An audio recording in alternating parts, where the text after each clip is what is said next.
is it. The day you've been waiting for. I know you're nervous. So am I.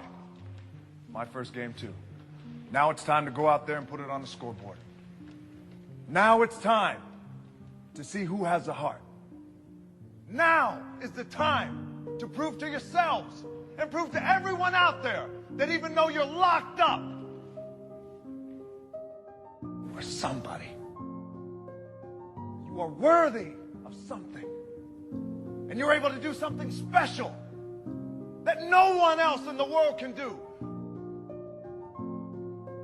Ready to go out there and take what's yours. Yeah! What you've worked hard for. Yeah! But one thing that a lot of people don't know that I want to share with you guys is when I was 22 years old, I came to this city for the first time. I was playing in the Canadian Football League, playing my first pro football game. I was playing for the Calgary Stampeders. We were playing the BC Lions. I was so excited. 2 days later, I got cut. The dream shattered, sent home with $7 in my pocket. I was like, wait, no, I got to play in the NFL eventually. Those are my big goals. That's my dream. You realize that playing in the NFL was the best thing that never happened because it got me here. So my point is, look, you're going to get your ass kicked. We're going to get the shit kicked out of us. You got to get up. You got to have faith that the one thing you wanted to happen oftentimes is the best thing that never happened. So have faith and just keep that in mind and keep plugging away.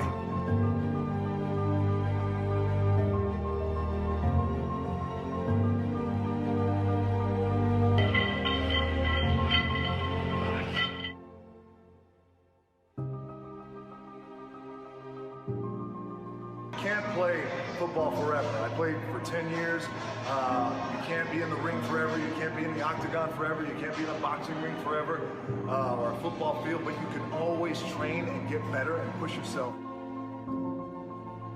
Just bring it. That's it. Just bring it. I say that in my everyday life in terms of my challenges and things like that.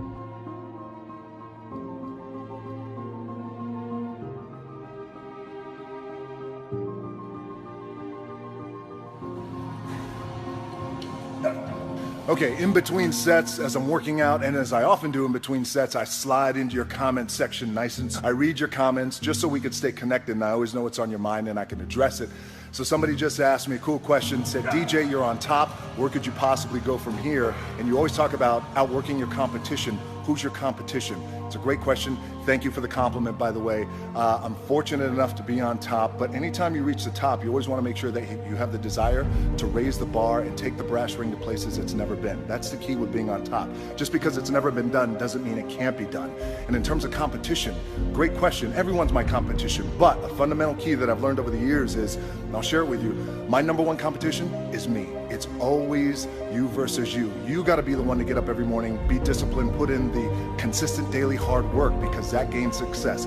No coach, no trainer, no mentor, no boss can do it. You versus you.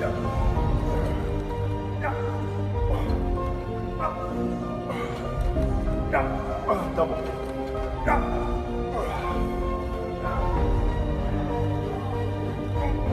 I knew I wanted to be something, and it was important to me to be something. It was important to me that I didn't fail. But by the way, and if I did fail, at least what was also important was the lesson. And I didn't realize that until I got older, because you know, when you're in it, you're in the grind, you don't really recognize those things when you're younger, but I could recognize them now and the importance of them now. And just in terms of the drive and the determination, a lot of it was experience too. You get your ass kicked, you get back up, and you put the gloves back on and you swing away.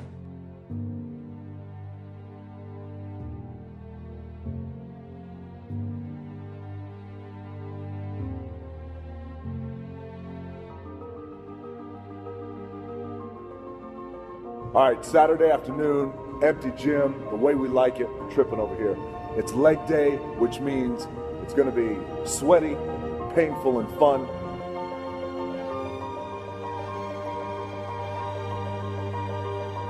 They say that nothing good happens in the 4 a.m. hour. Well, I can guarantee you this, it's 4:45 a.m., it's still dark outside. Look at that, the lights just went out, and I'm getting ready to kill this AM cardio.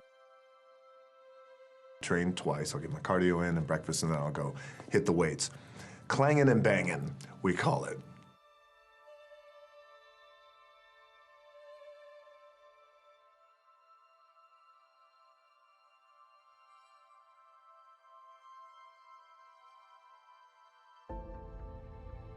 know, the masters make the hardest things in the world look easiest. And in the moments where you push yourself, when no one else is around, those moments have a tendency to lead to success.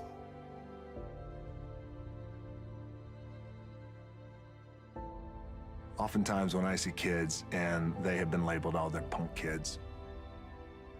True. But there's good in them. And we got to see that potential. And I enjoy that today, seeing the potential in kids just like he did. Especially kids who are kind of wayward and have been going through it. I know what it's like. Our most powerful and most important is when we just embrace who we are. It's just believing in yourself and embracing who you were born to be. Whether it's 3 o'clock in the morning, by the way, when we were talking in London, I was getting up at 3 because I had to be on set by 4. So whatever time my call time is, those and directors and our producers, whatever time my call time, so my call time is at 7, then you back your clock up 4 hours, and then that's when I get up and train twice. Just wrap that 4 a.m. cardio. There's no substitute for hard work. I get up super early. Generally, I have this thing where I like beating the sun up, not just in terms of before the sun comes up, I have to get up. How do I do it? It's just important to find balance, and I try and do things really that I really enjoy doing. And a lot of times, you know, it's like in life, right? Life brings like drama, and you got to deal with this person, and a funky relationship here, and all these things.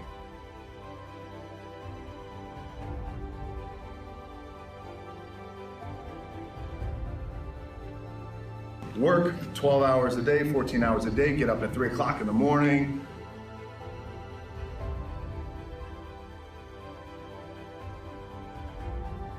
I don't know if there's a golden rule. I can tell you this, that I believe anything is possible, right? I live in the world of possibility. And I also believe that we can accomplish anything with our 2 hands and just putting in the work with our 2 hands. And also, you hear this often, but it's really, really true. You gotta find something, if you love what you do and be passionate about what you do and find something that you can be passionate like, it really helps. You know, it gives you that motivation when you wake up in the morning.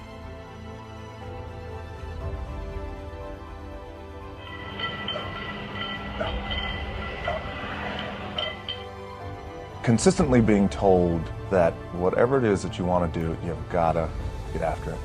You got to get after it. There's no substitute for hard work. Hard work always pays. You know, those type of mantras over time.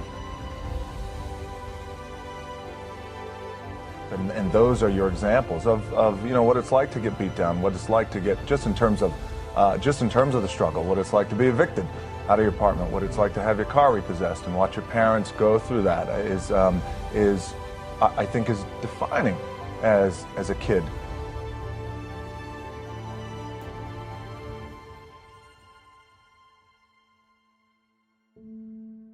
You know, I grew up, there was a period of time where I was making a lot of mistakes, David. I was getting arrested multiple times. By the time I was 16, I was arrested maybe 7 or 8 times, fighting theft, doing a lot of things that I shouldn't have been doing. I was really lucky that I had a couple of people who, along with my parents, who saw the potential in me even when I didn't see the potential in me. And it wasn't until I got older, had a little bit of luck, a little bit of success, that I started to understand the value and the power of someone giving back.